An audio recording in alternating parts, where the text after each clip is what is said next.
So hey everybody, this is just a quick video to tell you what's happening if your Whirlpool dryer is showing you error F1.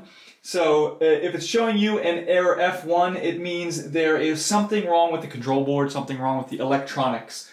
So this might happen after you had a power failure or a power surge or something like that.